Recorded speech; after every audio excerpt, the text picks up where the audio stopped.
Deserto urbano.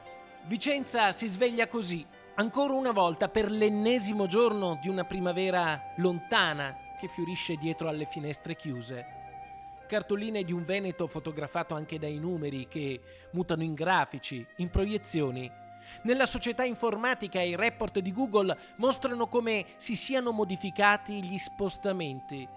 E così, nel mondo colpito dalla pandemia, emerge il Veneto, la miglior regione italiana, quella che, in un marzo che ha rivoluzionato la nostra vita, è stata la più capace di adattarsi alle restrizioni imposte per soffocare il Covid-19.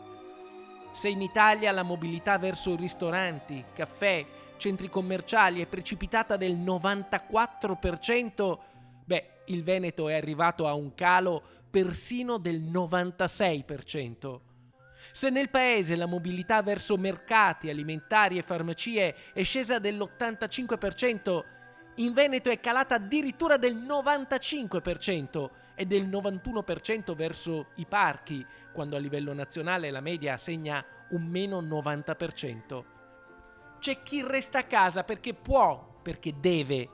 C'è chi invece si muove perché una linea vitale minima bisogna sostenerla nelle attività, nella produzione.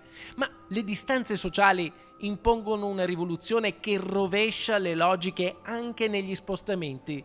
Il trasporto pubblico precipita, l'italiano si dirige alla stazione dei treni o alla fermata degli autobus l'87% in meno e meno ancora, meno 89% in Veneto.